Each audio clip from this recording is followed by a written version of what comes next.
नमस्कार, ANB news देख रहे हैं आप। मैं हूं आपके साथ पल्लवी राजपूत और इस बुलेटिन में आप सभी का स्वागत है। चलिए रुक करते हैं मुद्दे का। पश्चिम बंगाल की सीएम ममता बनर्जी की चोट का मामला तूल पकड़ता जा रहा है। टीएमसी ने पीएमओ और गृह मंत्रालय पर निशाना साधा है।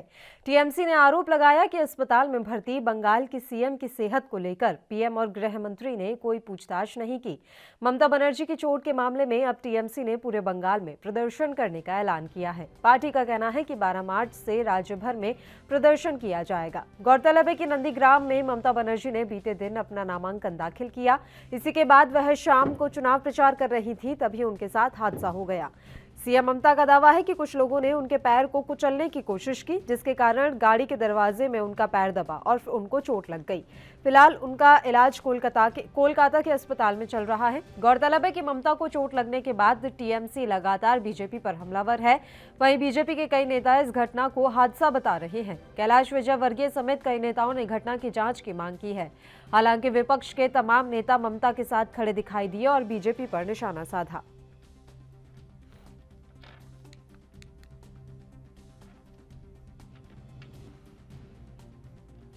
ममता 30 साल से उसको मारने को चक्रांत तो चल रहे थे। पहले सीपीएम करते थे, उनका बाद अभी बीजेपी।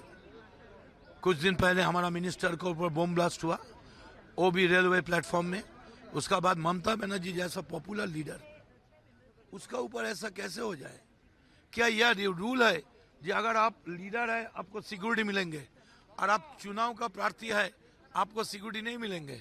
क्या चुनाव को प्रार्थी होना कोई दोष है? हम तो पैसा देके, हम जमा देके, वो हमारा अमानत रख के मैं अब पैसा लीजिए सिक्योरिटी के लिए। कोई सिक्योरिटी, अभी हम हजार आदमी लेके बेलगोरिया थाना में गए थे एफआईआर करने के लिए एज ए कैंडिडेट, कि हम भी अफ्रेड है कि अगर ममता बनर्जी ऊपर ऐसा हमला हो कल हमारा ऊपर होगा। There were only 2 constables, no officer was there. जो जीडी को परिवर्तन होने को साथ साथ 24 घंटा का अंतर ये हो गया, बड़ी दुख की बात है। पश्चिम बंगाल में ममता बनर्जी पे हमले के बाद सियासत गरमाई हुई है। लगातार तमाम तरह की प्रतिक्रियाएं आ रही हैं। हालांकि भारतीय जनता पार्टी ने इसे सिर्फ चुनावी हथकंडा करार दिया है। उनका कहना है कि वो ये चुनावी हथकंडा है, उन पर कोई हमला नहीं हुआ है, बल्कि उनके साथ हादसा हुआ है और वो सहानुभूति लेना चाहती हैं। ये तमाम बातें भारतीय जनता पार्टी के अलग अलग नेताओं के द्वारा कही गई हैं और ममता बनर्जी पर जिस तरह से हमला हुआ है, कथित रूप से जिस तरह से हमला हुआ है, उसकी सीबीआई जांच की मांग अब बीजेपी कर रही है। बीजेपी का कहना है कि सीबीआई जांच करवा लीजिए, दूध का दूध पानी का पानी हो जाएगा कि वाकई में उन पर किसी ने हमला किया था या उनके साथ हादसा हुआ था। इसके अलावा बात अगर ममता बनर्जी की करें तो ममता बनर्जी ने साफ तौर पर कहा है कि बीजेपी की तरफ से मुझ पर हमला करवाया गया है। उन्होंने कहा है कि मुझ पर जो हमला हुआ है वो साजिशन करवाया गया है, मेरी आवाज को दबाने की कोशिश की जा रही है। साफ तौर पर टीएमसी के तमाम नेताओं, सांसदों, विधायकों ने बीजेपी को इस मसले में घेरा है और कहा गया है कि बीजेपी के द्वारा ही ये हमला करवाया गया है। तो पश्चिम बंगाल में सियासी हलचल उस वक्त और तेज हो गई जब बीते दिन सूबे की ममता बनर्जी को नंदीग्राम में चोट लग गई।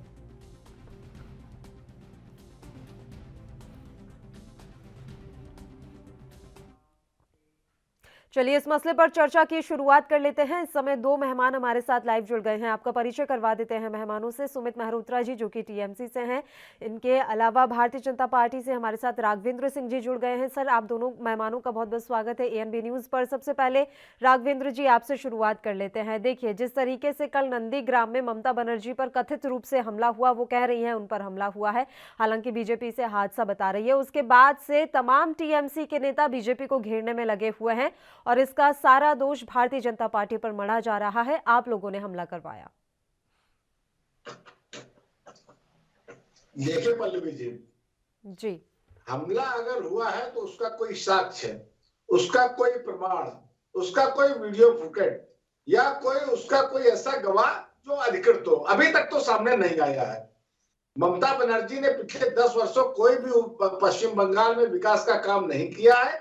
अब ये झूठी लोकप्रियता पाना चाहती हैं। भाई, अगर पैर में चोट लगी है तो वो जांच की मांग करें, लेकिन वास्तविकता ये है, ये सिर्फ चुनावी स्टंट है। उनके पैर में जो चोट लगी है एक दुर्घटना का कारण है। उनको विभिन्न चैनलों में दिखाया जा रहा है किस प्रकार से वो निकल रही थी, एक लोहे के पाइप से टकरा गई तो उनके पैर में चोट लग गई।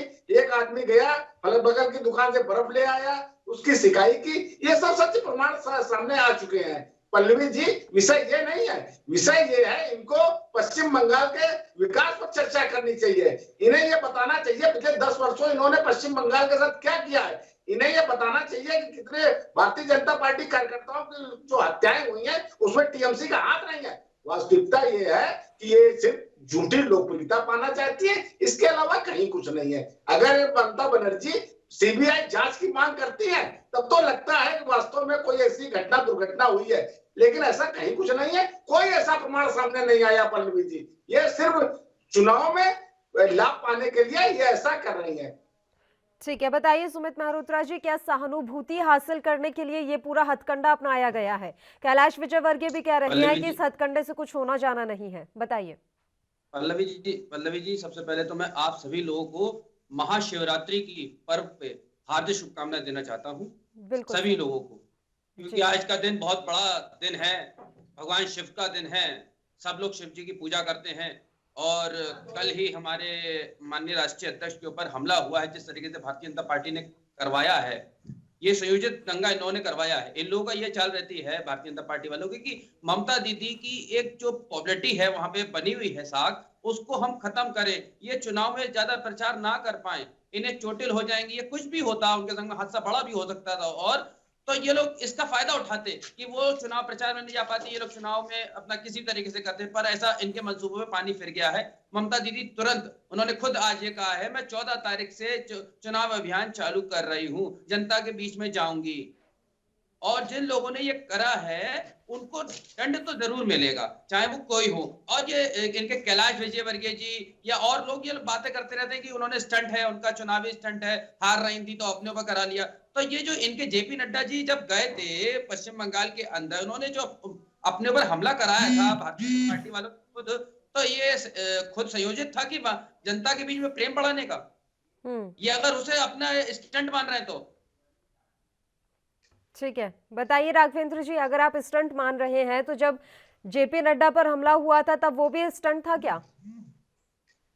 देखिए, उसके तो साक्ष्य भी थे पल्लवी जी। देखिए, ये विषय ऐसा नहीं है इस विषय के केंद्र में चुनाव ले जाया जाए, उसके साक्ष्य भी थे, प्रमाण भी थे, वीडियो फुटेज भी थे। क्या इसके कोई साक्ष्य है? एक भी गवाह है, एक भी प्रमाण है, एक भी वीडियो फुटेज है? ऐसा कहीं कुछ नहीं है। बात यह है कि टीएमसी या पश्चिम बंगाल से जाने वाली है और उतनी ताकत से भारतीय जनता पार्टी आने वाली है। विकास की बात करी होती, बना रहे हैं, वास्तविकता ये है इन्होंने पिछले 10 वर्षों पूरे पश्चिम बंगाल में कोई विकास का काम नहीं किया है, सिर्फ हिंदू मुसलमान किया है। उन्होंने सिर्फ बांग्लादेशी घुसपैठियों को मतदाता पहचान पत्र पूरी ऊर्जा के साथ बनवाए हैं कि इन्हीं के माध्यम से आ जाएंगे। आधार कार्ड है वो नहीं है, आधार कार्ड तो आप ही बना रहे हैं साहब, सरकार बना रही है। भारतीय जनता पार्टी पुनः आने वाली है। ये लोग मातम मनाते रहे। अच्छा, एक बात बताइए, अगर ये घटना घटित हुई है तो ये जांच की मांग क्यों नहीं कर रहे हैं? ये लोग इसके प्रमाण क्यों नहीं दे रहे हैं? आज दोनों दल गए थे राघवेंद्र जी, मैं आपको एक चीज बोल देती हूँ राघवेंद्र जी, चुनाव आयोग गए थे आज दोनों दल, बीजेपी भी गई है और टीएमसी भी गई है इस मसले की शिकायत करने के लिए। चुनाव आयोग में जाकर जरूर शिकायत दर्ज करवाई गई है, लेकिन अभी तक सीबीआई जांच की मांग नहीं ममता दीदी ने की है। अभी जब मैं इस पे बैठा हूँ, पहले विभिन्न चैनल, उसमें सीबीआई जिसके ऊपर आरोप लगा रहा है। अरे क्यों मजाक बना रहे हैं आप लोग? आप लोग जानते हैं कि ममता दीदी पश्चिम बंगाल आप लोग भी करते रहिए, अभी भी समय है, सबका सीटें मिल जाएंगी, अपने विकास के काम दिलाइए। आप लोग का क्या काम किया है? आपने धक्का मिला दीजिए, उन्होंने क्या किया है? जो आप लोग ऊपर रख रहे हैं, जो मातम गा रहे हैं,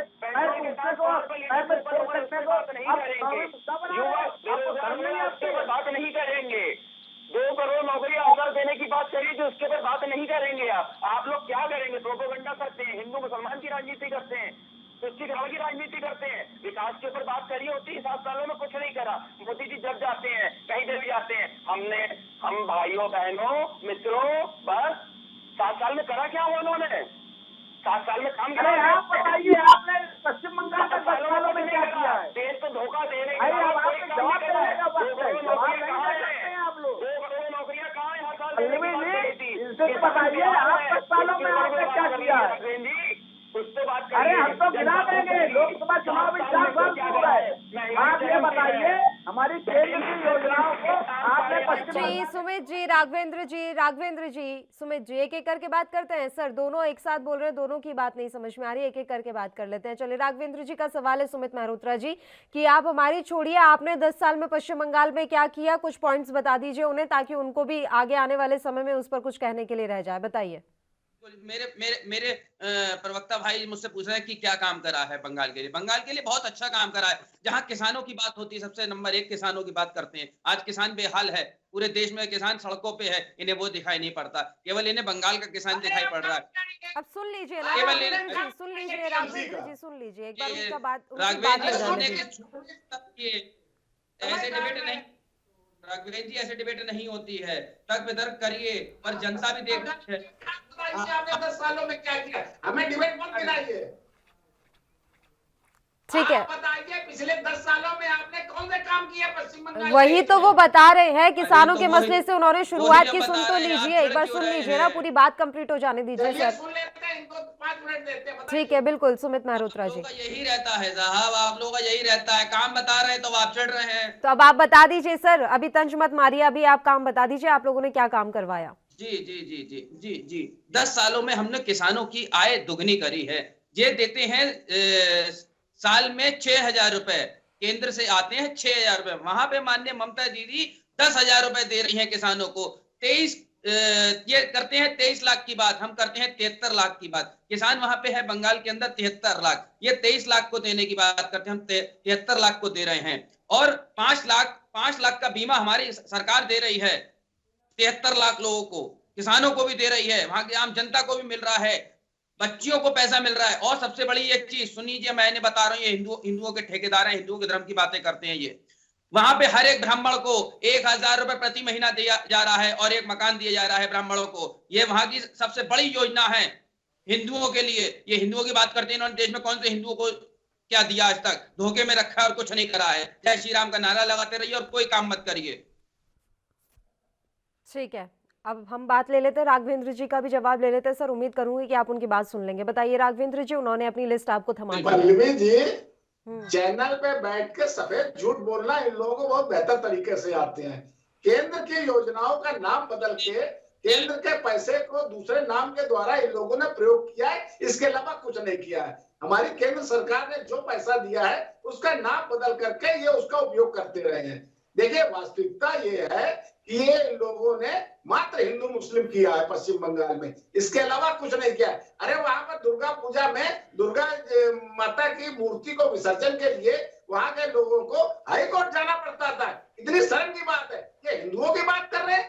ममता दीदी ने रोहिंग्या मुसलमानों और पश्चिम बंगाल में जो बांग्लादेशी घुसपैठियों, उनके लिए अलग व्यवस्था कर रखी थी मतदाता पहचान पत्र बनाने की। सिर्फ उसी के आधार पर चुनाव जीतना चाहती थी, लेकिन हमारी सरकार ने ईमानदारी से जागरूकता की है और बड़े पैमाने पर मतदाता पहचान पत्र कैसे भी कराए जा रहे हैं। आगे आने वाले समय में आप लोग हाशिए पर होंगे और ये बात जान गए लोग चले जा रहे हो। रोहिंग्या मुसलमानों या बांग्लादेशी घुसपैठियों की बात नहीं कर रहा हूँ। जो वहाँ का लोकल मुसलमान है वो भी रोहिंग्या मुसलमानों बांग्लादेशी घुसपैठियों से परेशान है, क्योंकि वहाँ के जो संसाधन है, जो भौतिक संसाधन है, उनका दुरुपयोग होता है। उनका उपयोग जो मुसलमानों को करना चाहिए वो रोहिंग्या खा जाते हैं, बांग्लादेशी घुसपैठिए खा जाते हैं। इसलिए मुस्लिम वर्ग भी इनसे कुछ नहीं है, वो भी भारतीय जनता पार्टी की तरफ रुझान है। हमारे हिंदू वर्ग और मुस्लिम वर्ग बड़े पैमाने पर भारतीय जनता पार्टी को वोट करने जा रहा है और ये लोग जानते हैं कि हम हाशिए पर हैं। इसलिए जो पैर में चोट लग गई है ममता दीदी को, उसको चुनावी मुद्दा बनाना चाहते हैं। देखिए, ये कोई चुनावी मुद्दा नहीं हो सकता है। चुनावी मुद्दा पश्चिम बंगाल का विकास है और हम लोग उसी की तरफ केंद्रित हैं और उसी को हम लोग मुद्दा बनाएंगे। आप लोगों को जवाब देना पड़ेगा। देश का हिस्सा है, बात करिए ना। देश का हिस्सा है बंगाल भी। आपने कितना काम करा देश में? आज महंगाई से लोग मर रहे हैं। 850 रुपए गैस के दाम हो चुके हैं, पेट्रोल 100 रुपए हो चुका है। 2 करोड़ नौकरियां हर साल देने की वादा करा था माननीय मोदी जी ने। कहा था हमें 100 दिन दे दीजिए, 15 लाख खाते में आएंगे। नहीं आए, हमें चौराहे पे लाके आप मारिएगा, फांसी दीजिएगा। कहा था नहीं कहा था, सारे वादे झूठे हैं, कोई काम नहीं करना, केवल बंगाल में जाना है, तुष्टीकरण की राजनीति करनी है, भाई भाई को लड़वाना है, और इसके अलावा कोई काम नहीं है आपके पास।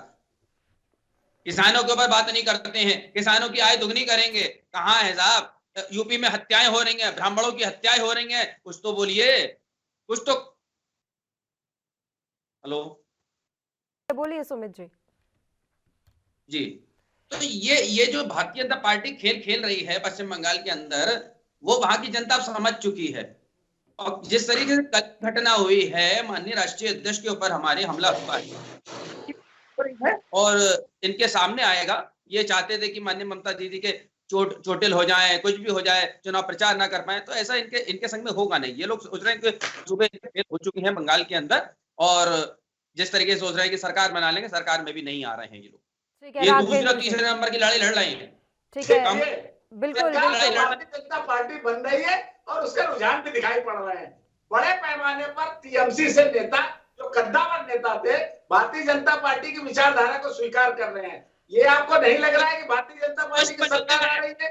बड़े पैमाने पर जितने भी जो चैनल है उसके माध्यम से रुझान दिखाया जा रहा है, उसमें भी भारतीय जनता पार्टी की सरकार आ रही है। अच्छा, बात सुनिए राघवेंद्र जी, बात सुनिए राघवेंद्र जी, सवाल सुन लीजिए। जिस तरीके से ममता बनर्जी के पैर में चोट लगी है, अब उसको लेकर टीएमसी ने निर्णय लिया है कि कल से पूरे राज्य में प्रदर्शन किए जाएंगे हर जगह, और इस चोट का जो है बखान भी किया जाएगा कि किस तरीके से आप लोगों ने उन पर हमला करवाया। इसको लेकर उन्होंने रणनीति ये तय की है, और ममता बनर्जी कह रही है कि अगर आप लोगों को लग रहा है कि वो चुनाव प्रचार में नहीं आएंगी, तो ऐसा नहीं है, अब वो व्हील चेयर पर बैठकर चुनाव प्रचार के लिए आएंगी।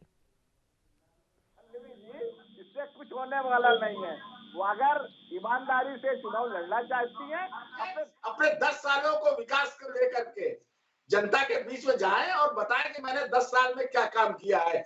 ये जो है पैर में चोट को चुनावी मुद्दा बनाना चाहती है, जनता को भावनात्मक शोषण करना चाहती है। ऐसा कहीं कुछ नहीं होने वाला है। ममता दीदी एक बड़ी रूपकवाद नेता है, लेकिन पश्चिम बंगाल की जनता बेहतर जानती है कि पश्चिम बंगाल में क्या काम हुआ है और भारतीय जनता पार्टी ने देश में क्या विकास किया है और वो क्या वादे कर रही है।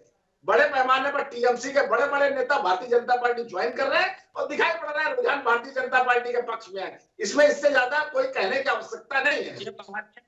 ये भारतीय जनता पार्टी वही पार्टी है, भ्रष्टाचारियों को उठा करके अपने में लाती है, धोती है, फिर खड़ा कर देती है। सबसे बड़ा नाम चिटफंड घोटाले के आरोपी, आप लोग आरोपियों की बातें करते हैं, विधायक भाग रहे हैं, तो मैं वही जवाब देना चाहता हूं आपको राघवेंद्र जी। सबसे बड़ा नाम चिटफंड घोटाले का आरोपी मुकुल रॉय, शुभेंदु अधिकारी, आप ही लोगों ने पानी पी पी करके कोसा था, इन लोगों को पानी पी पी करके कोसा था। मिथुन चक्रवर्ती जो आज आपके में शामिल हो गए हैं, और आपने तुरंत आरोपियों को जेड प्लस सुरक्षा भी दे दी। एक जिस महिला के ऊपर हमला होता है उसे तो माननीय गृह मंत्री हमारे सुरक्षा नहीं दे पाते हैं, और ऐसे भ्रष्टाचारियों आरोपियों को तुरंत जेड प्लस सुरक्षा दे दी जाती है। यह है देश की कानून व्यवस्था। कहाँ है कानून व्यवस्था? महिलाओं के ऊपर अत्याचार हो रहा है, महिलाओं को कोई जेड प्लस सुरक्षा नहीं मिलेगी, आरोपियों को तुरंत आप जेड प्लस सुरक्षा दे देंगे। इनके लड़के को भी दीजिए, इनकी पूरी फैमिली को दे दीजिए आप जेड प्लस सुरक्षा। वहां की जनता देख रही है जिस तरीके से आप लोग खेल खेल रहे हैं। आपके मंसूबे फेल होंगे, फेल होंगे, जनता भगाएगी। Go back. हाँ सर, सुमित मेहरोत्रा जी, शुभेंदु अधिकारी तो 2 महीने पहले तक आप लोगों के भी बड़े करीबी थे, left hand right hand Mamata Banerjee का कौन कौन सा हैंड वो कहे जाते थे, अब अचानक से क्या हो गया? वहां जाते वो इतने दागदार हो गए। ममता दीदी कहे जाते थे, मैं कब मना कर रहा हूँ, नहीं कहे जाते थे, यही लोग तो कोसते थे उनको, शुभेंदु अधिकारी को भी चिटफंड घोटाले कहते थे, इन लोगों ने भी कोसा है उन्हें। तो आज आरोपियों को अपने साथ में रख रहे हैं, क्या जनता पूछेगी नहीं? जनता के बीच में तो वो भी वोट मांगने जाएंगे। आज सब अच्छा, एक बात और है सुमित मेहरोत्रा जी, ये बात कही जा रही है बीजेपी के नेताओं की तरफ से, विधायकों की तरफ से, कि नंदीग्राम में चुनाव हारता हुआ देख रही है ममता बनर्जी, इसलिए ये सारा ड्रामा रचा गया। 1 लाख वोटों से जीतेंगी, 1 लाख वोटों से जीतेंगी, लिख लीजिए आप अपने पास। 2 तारीख को आपको मैं फोन कर लूंगा या आप हमें फोन कर लीजिएगा। 1 लाख वोटों से जीतेंगी दीदी इस बार, लिख के रखिए। शुभेंदु अधिकारी की जमानत जब्त होगी नंदीग्राम में आप देख रही हैं जिस तरीके से माननीय ममता जी ने पर्चा दाखिल करा, उसके बाद एक जनसभा करी, वहां पे किस तरीके से भीड़ का उनका प्यार है। ठीक है राघवेंद्र जी, आपको भी कोई वादा दावा करना है शुभेंदु अधिकारी को लेकर? कितने लाख वोटों से वो जीतेंगे या हारेंगे? देखिए, ये टीएमसी के प्रवक्ता महोदय बैठे हैं, इन्होंने स्वीकार कर लिया टीएमसी की क्या गति होने जा रही है। वो तृणमूल को छो करके आज ये बयान दे रहे हैं कि ममता दीदी जीतेंगी, तो इसी से साफ पता चल रहा है कि इनकी पूरी पार्टी की क्या गति होने वाली है। हमारी ईमानदारी से सरकार बनने जा रही है। और ये बताइए, कल तक जो इनकी पार्टी में थे तब तो दुल्हे थे, आज जब भारतीय जनता पार्टी में आ गए तो वो अपराधी हो गए। तो आप कार्रवाई कब करेंगे? अरे भाई शांत रहिए, आप कार्रवाई कब करेंगे? हमारे सामने तो पर आप लोग कार्रवाई कब करेंगे? तो आपको कार्रवाई करनी है, जनता को बताना है कि हम कार्रवाई कर रहे हैं। मुकुल रॉय सरकार आने वाली है और हम लोग वहाँ पर ईमानदारी से काम करेंगे और सबका विकास के विश्वास के नारे के साथ हम लोगों ने दम भरा है और ईमानदारी के बाद सरकार बनने जा रही है भारतीय जनता पार्टी। तो बंगाल आपको नहीं मिलेगा, बंगाल में सरकार नहीं बनेगी, बंगाल नहीं बनेगी। उत्तराखंड में तो अभी एक सीएम चेहरा चेंज हुआ है। आप सुमित जी अपने समय का इंतजार किया करिए, थोड़ा धैर्य बना के रखा करिए। बिल्कुल धैर्य है, बिल्कुल धैर्य है, बिल्कुल धैर्य है। आज बोला करके देखिए, मैं शांत रहता हूँ। गैस सिलेंडर के दाम बढ़ते चले जा रहे हैं, बिल्कुल पूछेगी। महंगाई चली जा रही है, युवा बेरोजगार होता चला जा रहा है, उसके ऊपर भी तो पूछेगी, बिल्कुल पूछेगी। आज माननीय मोदी जी वहां पे भाषण देते हैं तो कभी अपने भाषणों में ये नहीं कहते हैं कि हमने महंगाई इतनी कर दी, हमें 100 दिन दे दिए। झूठों का पुलिंदा बांधते हैं और कोई काम नहीं है मोदी जी के पास, अमित शाह जी के पास। योगी बाबा यहाँ से जाते हैं, वहां पे जाके हिंदू और मुसलमान की बातें करते हैं, अपना प्रदेश संभलता नहीं है और वहां पे जाके प्रदेश में आगे अराजकता फैलाने की बातें करते हैं। वो मंसूबे काम नहीं होंगे उनके। आप अपने पश्चिम बंगाल की बात करिए सुमित जी, वहां क्या हालत होने जा रही है। सुमित जी, मैं एक बात आपसे जरूर पूछना चाहूंगी, इस डिबेट के मसले से हटके मैं एक बात पूछना चाहूंगी। राघवेंद्र जी, 1 मिनट में लौट रही हूँ सर आपके पास। मेरा एक छोटा सा सवाल है। सुमित जी, मुझे ऐसा लग रहा है लगभग रोजाना पश्चिम बंगाल के मसले पर हमारी चर्चा होती है। मैंने एक बात देखी है, आपको उत्तर प्रदेश में बड़ी दिलचस्पी है सर। हर डिबेट में आप उत्तर प्रदेश को बीच में ले आते हैं, ऐसा क्यों? नहीं, उत्तर प्रदेश को हम कोई बीच में नहीं लाते, पर जिस प्रदेश में अराजकता का माहौल बना हुआ है वो वहां पे जाके भाषण देते हैं, तो ये भी तो जनता देखेगी। योगी बाबा ऐसे तो अभी सब देख रहे हैं ना। फिर तो पश्चिम बंगाल में भी अराजकता का माहौल है सर। खुद सीएम नहीं बच पाई, खुद सीएम नहीं बच पाई। 6 मुख्यमंत्री, अरे 6 मुख्यमंत्री। सुमित जी, बात समझ रहे हैं आप? जिनके खुद के राज्य की सीएम नहीं बच पाई इस अराजकता से, तो सोचिए आम जनता के क्या हाल होंगे। ये तो भारतीय जनता पार्टी करा रही है ना। उत्तर प्रदेश में जो 2000 अपराधियों ने अपना आत्मसमर्पण किया है। चलिए ठीक है, उत्तर प्रदेश में बहस नहीं करेंगे। राघवेंद्र जी, सीधा सा सवाल है, इस चोट का कितना सियासी फायदा और नुकसान आप समझ रहे हैं? अरे कुछ नहीं होना है पल्लवी जी, पूरे पश्चिम बंगाल में ये हाशिया पर है। अरे दीदी की भावनाएं जुड़ी हैं, दीदी चोटिल हुई हैं, तो कहीं ना कहीं तो भावनाएं आहत हुई होंगी ना जनता की। जनता इस बार आपको गो बैक पिछले 10 साल इन्होंने काम क्या किया है? ये सरकार बनर्जी कर रही है, पश्चिम बंगाल की जनता पहचानती है उनको। वो इस प्रकार की घटनाएं करती रहती है। आप तक कोई न साक्ष्य है, न प्रमाण है, न वीडियो फुटेज है, न मोबाइल फुटेज है, शोर मचा रही है। अरे जरा सी चीजों में तो वीडियो फुटेज आ जाते हैं। ममता दीदी के चोट लग गई, एक व्यक्ति ने नहीं देखा। ममता दीदी की चोट लग गई, किसी ने मोबाइल से फोटो तक नहीं खींच पाई। अरे क्यों ऐसी बात करते हैं आप लोग? एक बात भी नहीं करते हैं। एक बार कभी बोला हो शब्द विकास की बात के ऊपर? माननीय मोदी जी ने, किसी ने एक करके बात करेंगे सर। दोनों से रिक्वेस्ट कर रही हूँ, एक करके बात करेंगे क्योंकि समय की भी हमारे पास कमी है, तो दोनों का एक जवाब हमें क्लियर मिल जाए तो बेहतर रहेगा। पहले राघवेंद्र जी आप बोल लीजिए, उसके बाद मैं सुमित जी आपके पास आऊंगी। तब तक के लिए प्लीज उनकी बात सुन लीजिएगा सर। बताइए राघवेंद्र जी। ये सुमित जी बीच में बहुत बोलते हैं, बात नहीं होने देते हैं। अभी वो शांत है। देखिए वास्तविकता ये है, तृणमूल के पास कोई भी अपनी विचारधारा है, ना कोई आइडियोलॉजी है, ना कोई उद्देश्य है, ना पिछले 10 सालों में कोई काम किया है। उल्टे भारतीय जनता पार्टी की एक विचारधारा है, एक आइडियोलॉजी है और ईमानदारी से विभिन्न प्रदेशों में और केंद्र में काम कर रही है। जनता उसे पसंद कर रही है, इसलिए हम जहां भी जाते हैं अपनी विचारधारा को लेकर के जाते हैं, विभिन्न प्रदेशों में अपने काम को लेकर के जाते हैं, केंद्र की जो योजनाएं उसको लेकर के जाते हैं, जनता उसको पसंद करती है। उसके उल्टे ये जो टीएमसी के लोग हैं, ये कहीं पैर में चोट है इस प्रकार की बहानेबाजी करते हैं, कहीं हमारे जो राष्ट्रीय अध्यक्ष जाते हैं उनके ऊपर पथराव कराते हैं। पूरे पश्चिम बंगाल की जनता ये पहचानती है कि ममता दीदी इस प्रकार की घटनाएं पहले भी कर चुकी है। ठीक है, आ रहे हैं सुमित जी, आ रहे हैं। वहां पर सरकार बनने जा रही है। ठीक है, बताइए सुमित मल्होत्रा जी। हमारे भारतीय जनता पार्टी के प्रवक्ता जी अभी कह रहे थे कि राष्ट्रीय अध्यक्ष के ऊपर हमला होता है, ये लोग हमला कराते हैं। यानी कि आप लोगों ने, अगर आप लोग ये कह रहे हैं कि हम लोगों ने हमला कराया था, तो आप लोग भी हमारे माननीय राष्ट्रीय अध्यक्ष के ऊपर हमला करेंगे? आप राष्ट्रीय अध्यक्ष के ऊपर हमला करेंगे? हैं? बिल्कुल सहन नहीं, बिल्कुल सहन नहीं।